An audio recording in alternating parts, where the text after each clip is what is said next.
I was abused at home by my family for many years. Timo is going to be armed with a knife. To help them, whatever they can find to help them understand what It was such a catastrophic day.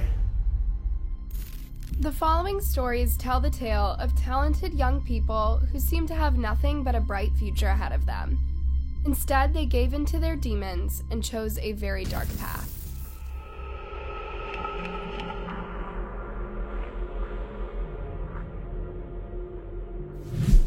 Isabella Guzman was born in June 1995 in Aurora, Colorado.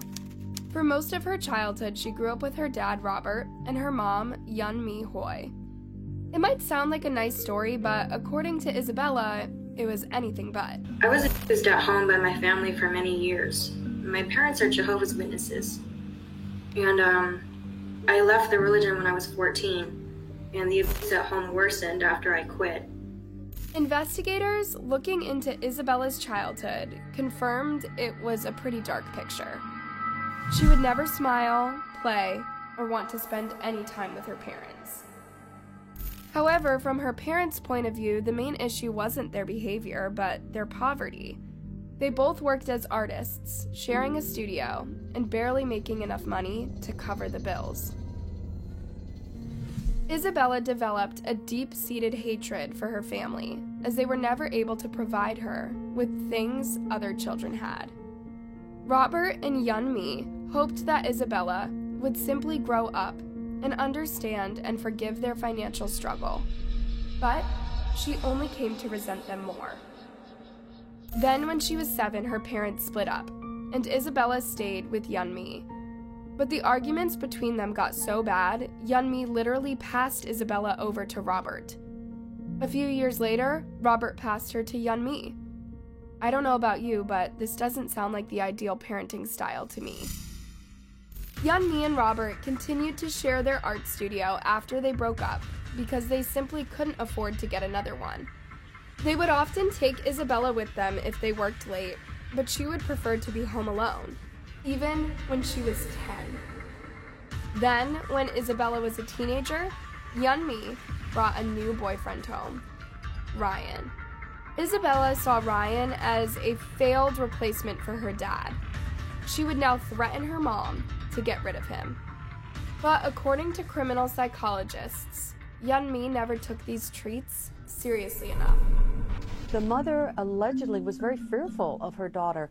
When you see this kind of behavior as a parent or a caregiver, you have got to get some kind of mental health intervention. And too often families look at their children and say, well, that they're just going through a phase. They're just like old Uncle Jimmy was when he was growing up. But Yun-Mi and Ryan were afraid enough to lock their bedroom door when Isabella was around. And on August 27th, 2013, it all escalated very quickly. At one point, Guzman reportedly yelled at her mom and spit on her. That day, Ryan called the police and reported domestic abuse. The police officers arrived at the house, and they had a chat with Isabella and her parents. The police then asked the parents if they wanted Isabella arrested overnight. But Yun-Mi protected her daughter and asked the police to close the case for now. The next day, Isabella would see her mother 79 times. In the earlier hours of August 28th, Isabella waited for Yun-Mi to go to the bathroom and have a shower. There, she ambushed her with a large kitchen knife. Ryan heard the blood-chilling screams of his partner and hurried upstairs. But Isabella had locked the door. Ryan literally watched as Yun-Mi's blood oozed through the bathroom door into the hallway. Then, his stepdaughter unlocked the door, came out with the knife in her hand, staring right into his eyes. She climbed down the stairs, opened the front door, and disappeared into the night. Within minutes, the police were at the family house. The female is going to be armed with a knife. She's an 18-year-old female. Says mixed race. I think it might be with Asian. She's wearing a pink tank top, shorts, one shoe. Yun-Mi was pronounced dead on the scene. All 79 wounds were to her head and her neck. Her daughter had almost cut her throat off. But Isabella was already gone. This is the house in question. This White House here, you can see the yellow tape blocking off, and they've also got the road blocked off as well, and you can see several squad cars still in the road here. The Aurora police asked for help from the Denver police, who came with a helicopter to search for Isabella.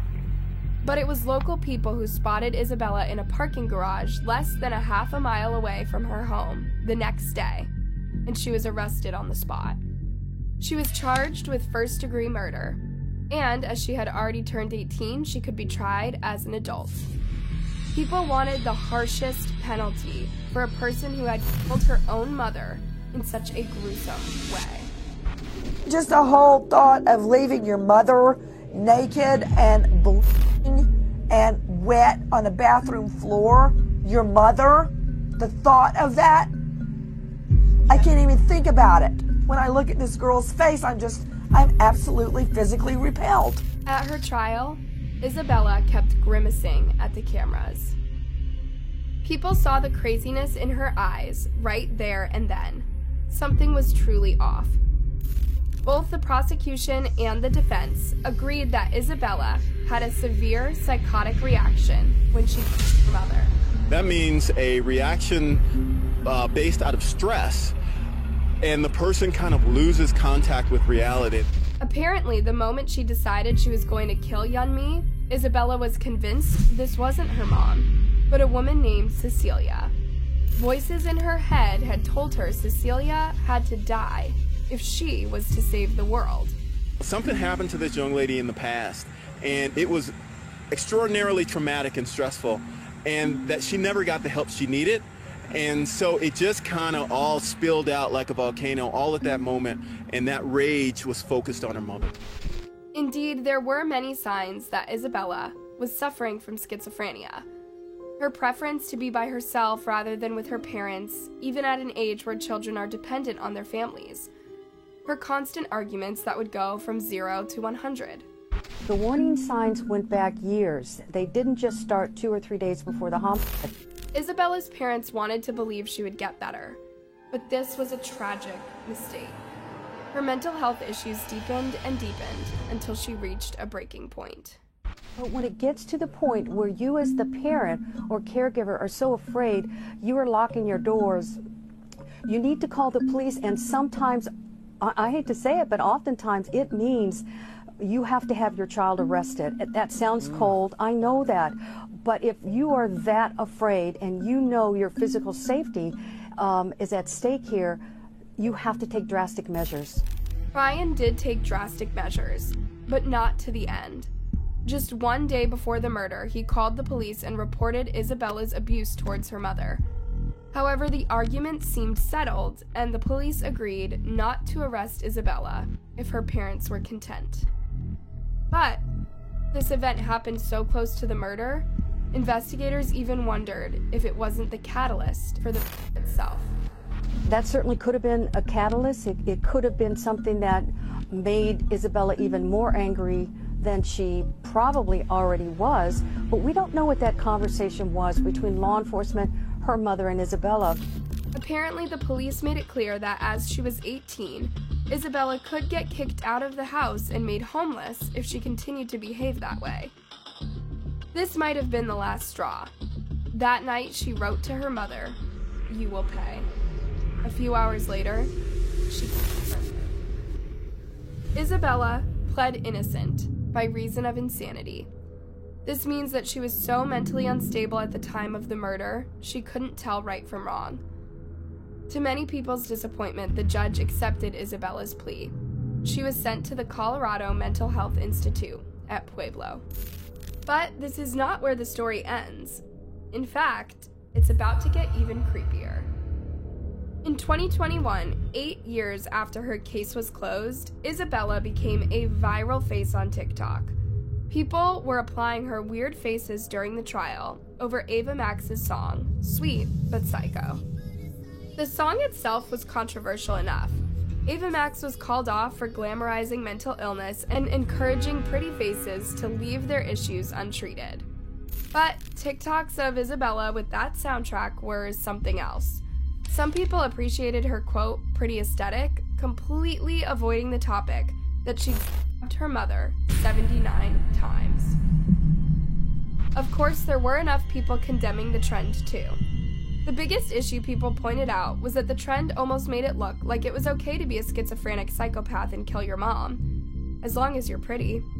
To be honest, I'm glad this trend didn't last long, and looking at the videos some people made, it was really gross. It's not okay to excuse someone's actions just because they're good looking or charming. On the flip side, it's also really insensitive to make fun of someone in a mental health crisis. We need to discourage making content like this when it does so much harm to people who are mentally ill.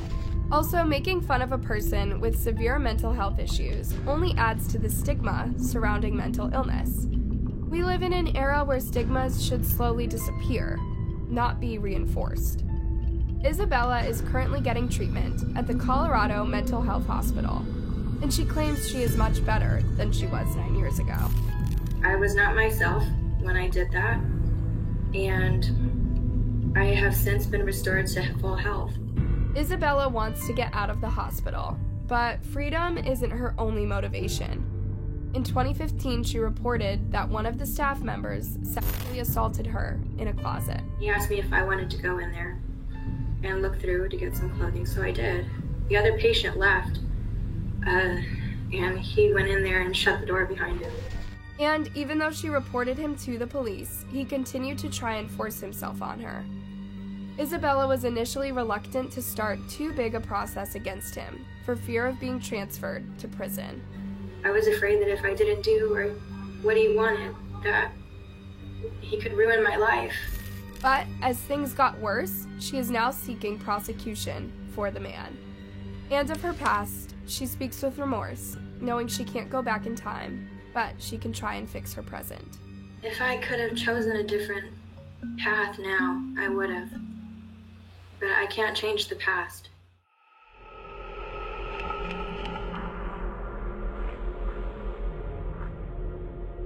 If the last story focused on a family struggling financially, this next one takes us to a very rich family in Pennsylvania. Claire Miller was born in 2007 in the Manheim Township. She grew up with her parents and her older sister Helen, who suffered from cerebral palsy. She was 5 years older than Claire, but she needed all the attention she could get from her family.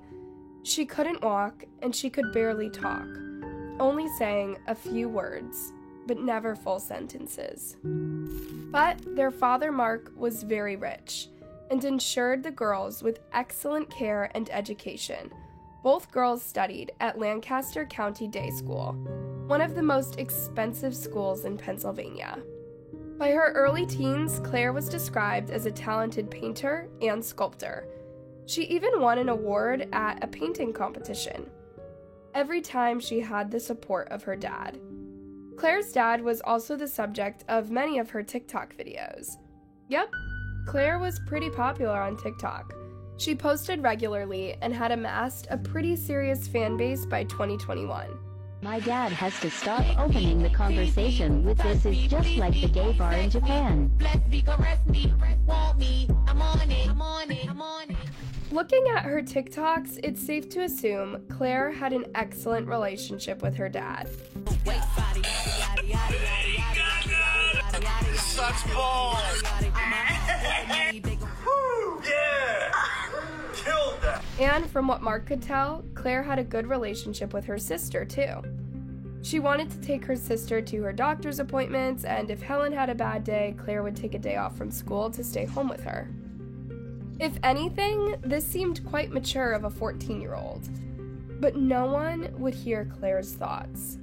She had always felt that she lacked her parents' attention because of Helen. Of course, Helen needed her family almost 24/7. It wasn't her choice. But as the younger sibling, Claire craved all the attention that Helen got constantly. And before long, she was seen as the older sister, having to care for Helen when her parents were busy. The jealousy slowly turned into hate. One of Claire's friends said she was having a suicidal and even homicidal thoughts in 2021. A few days before the gruesome murder, Claire reportedly told her it would be cool to know what it felt like. She was talking about murdering someone. Unfortunately, her friend didn't take her seriously. It was February 21st, 2021, at around 1 a.m. The police got a strange phone call. A teenage girl just kept saying, "I just saved my sister." The police calmed Claire down, thinking that maybe it had been a horrible accident, or, in fact, not knowing what to expect. But when they made their way to the house, they realized that Claire wasn't joking. She had stabbed her sister to death while she was sleeping. Now she was waiting for the police in her front yard, washing her bloody hands in the snow. Her parents were still asleep. Helen was completely defenseless. She couldn't walk, and she could barely talk, so she didn't even attempt to stop Claire.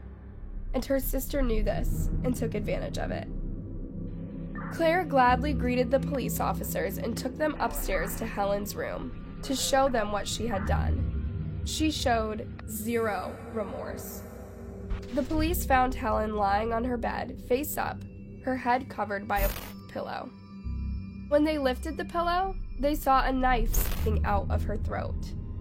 The police immediately called the paramedics, but unfortunately there was nothing they could do. Helen was already dead.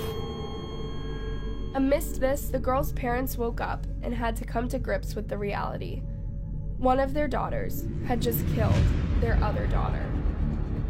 This was shocking and traumatic on every level imaginable. They had never seen it coming, and they just lost both their daughters. One was dead, and the other was irredeemable. Looking for evidence and trying to come up with a timetable and whatever to help them, whatever they can find to help them understand what might have happened. Claire was immediately arrested, and her mugshot made its way across the country within a day. Soon enough, young people from all around the country were reposting her TikTok videos and making brand new videos of her. This got a negative reaction too. However, Claire's TikTok account gained 11,000 followers overnight. It's a distressing thought that a person could do something so horrible and end up gaining, not losing, followers.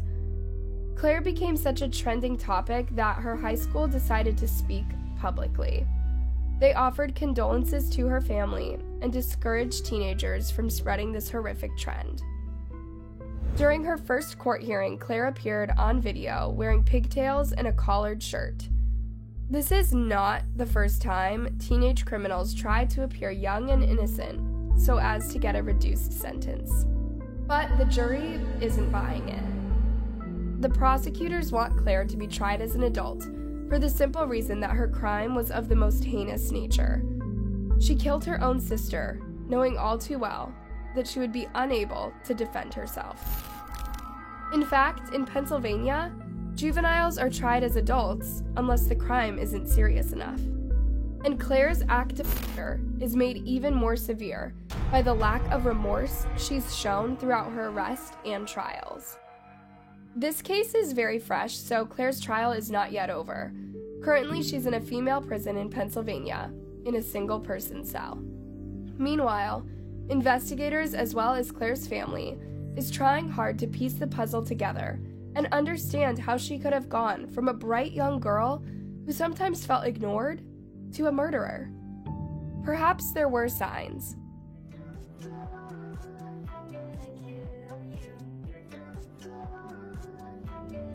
But the signs were too small. Anyone can joke about crime online, but this doesn't make them a potential serial killer. It's a tragic story and a case which is unlikely to bring any closure to Claire's family. It was a real family horror show, and it will take a really long time to get over it.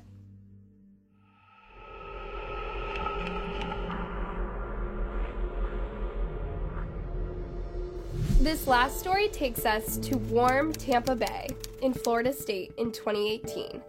This was the home of Cameron Herron. He was a regular 18-year-old living with his family and just getting ready for university. But Tampa Bay was also the home of 24-year-old Jessica, David, and baby Lila Rabinault. Jessica and David had just moved to the area to start a family. It was warm, affordable, and most importantly, peaceful. It seemed like the perfect, uneventful place to raise a kid. But things would end abruptly for the Rabinault family. May 23rd of 2018 was such a catastrophic day. That's because that day, Cameron and his friend, John Baranuo, were racing on Bayshore Boulevard and going over 100 miles per hour. The two friends had been racing around the area for days on end. One of the previous days, Cameron had reached 162 miles per hour. Cameron had a new Ford Mustang, and it was all he cared about at the time. He and John would race in broad daylight on busy roads with frequent pedestrian crossings. On May 23, 2018, Cameron crashed into Jessica and her baby daughter, Lila, as they were crossing the road after a walk in the park. They were killed on the spot. David had arrived at Jessica's uncle's home to pick them up, as they'd arranged. When he noticed their absence, he knew something was wrong. Then he heard the news. I collapsed in absolute fear. She told me that Jesse and Lilia were hit. Every day since, we wake up to the same reality and the same nightmare. It was a reality David and his family simply couldn't accept. A couple of teenage boys recklessly racing down a populated boulevard had just annihilated his family, his second half, and their 1-year-old daughter. No one should have to live through this. Bayshore Boulevard. The mother and child were crossing the street when a Ford Mustang driven by Cameron Herron plowed into them. As David was trying to cope with what had just happened, so was Cameron. He had never imagined speeding could have real consequences. Of course, his parents had told him to be careful, but he didn't connect their words to reality. He felt invincible. But soon enough, Cameron was arrested together with his older brother Tristan, who was in the passenger seat, and John, who was driving the other car. It was pretty clear. Cameron and John were illegally speeding in broad daylight, and they were wholly responsible for the deaths of Jessica and baby Lila. This was vehicular manslaughter. But the trials wouldn't be easy. For 3 years, the boys' families defended them any way they could. Witnesses would help both the defense and the prosecution, and the judge kept delaying the verdict. On top of everything else, the COVID-19 pandemic hit, and the justice system, just like everything else, suffered severe delays. In December 2020, Cameron was supposed to have his trial, but his defense team pulled yet another stunt. Yes, Your Honor. We are going to enter an open plea. Is Mr. Baranuo still going to trial, or is he also entering an open plea? No, Your Honor. We have reached a negotiated plea agreement as it relates to Mr. Baranuo. An open plea meant that Cameron would let the judge decide what the right punishment would be for him. But in early 2021, David urged the judge to speed up the process. He'd had enough and wanted to get some degree of closure from this horrifying ordeal. I've suffered horrifically every moment. It is nearly impossible to put into words the agony of this legal process. Finally, the time for both boys' verdict came in April 2021. In a move no one saw coming, John Baranuo would cut a deal with the state. He would plead guilty to vehicular homicide and unlawful racing and get 6 years in prison. His co-defendant would go a completely different route. It turns out Cameron's plea to enter an open plea wasn't the best decision. Cameron's records of reckless racing for days prior to killing Jessica and Lila painted a good enough picture of Cameron's mind at the time. He had no regard for other people's safety, or his own for that matter. David spoke against Cameron too. You've shown zero remorse. The truth behind this is that you are privileged. You killed a mother and a daughter. You did. David wanted Cameron to feel the responsibility of what he did. Cameron's defense attorneys, on the other hand, wanted to paint a different picture. An innocent 18-year-old boy whose brain hasn't developed yet. Forensic psychiatrist Dr. Maher said, "How could he do something so stupid? He's a bright kid. It is because the stop and think part of the brain, the frontal lobe, where we stop and think about our action, is not developed." Cameron's family kept describing Jessica and Lilla's murder as a tragic accident. They also kept reminding that it has been just as devastating for Cameron as it has been for David and the Robinault family. There is not a malicious bone in his body. It has been devastating for him and our family. Still, it's not really the same, is it? Of course, Cameron's life will never go back to normal, but that is because of the choices he'd made, and the judge knew that all too well when he handed him his sentence. So on count 1, vehicular homicide, the court's going to adjudicate the defendant guilty, sentence him to 9 years in the Florida State Prison. On count 2, same charge, the court will adjudicate the defendant guilty, sentence him to 15 years Florida State Prison. Cameron's eyes say everything. He did not expect this sentence.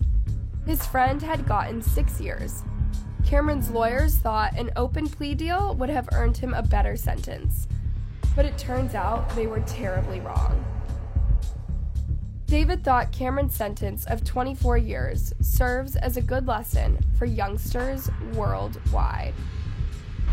I hope that this sentence will inspire younger folks to behave in a manner that is appropriate amongst our streets. But David was a minority in supporting Cameron's sentence.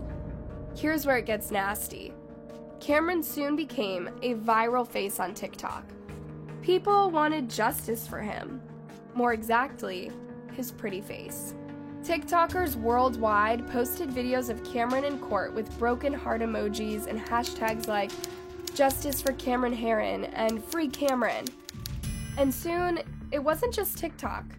Instagram, Twitter, and Facebook would get flooded with "Justice for Cameron" hashtags. Most posts were from the Middle East and from the United States.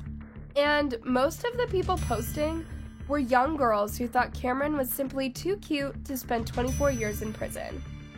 Some videos of Cameron reached 1.7 billion views on TikTok. Yeah. Romanticizing criminals is never a good thing, and asking for a lesser sentence for someone just because you find them attractive is wrong and unfair to others on so many levels. This trend became so huge, social media companies had to investigate whether these were even real people taking such an interest in Cameron. Turns out it was part real people, part bots using the trending topic for various marketing purposes. Hundreds of Twitter and TikTok accounts were taken down as a result of this craze. But while there were several teens speaking for Cameron, there were also dozens of people sending threats to Cameron's family, including his recent fiancée, who started dating Cameron after the crash. Cameron is thus kept in solitary confinement at the moment as a precaution. If this sounds a bit harsh, David reminds Cameron of the pain he has to live with every single day. It is critical for you to understand that you've created everlasting pain and depths of sorrow. This is an upsetting case which serves as a cautionary tale to everyone out there. Remember when you're young and you feel invincible that your actions do have consequences. Be mindful of others and try to have fun without hurting those around you. Thanks for watching, you guys. Before you go, don't forget to give us a thumbs up and subscribe for more. Until next time, stay safe.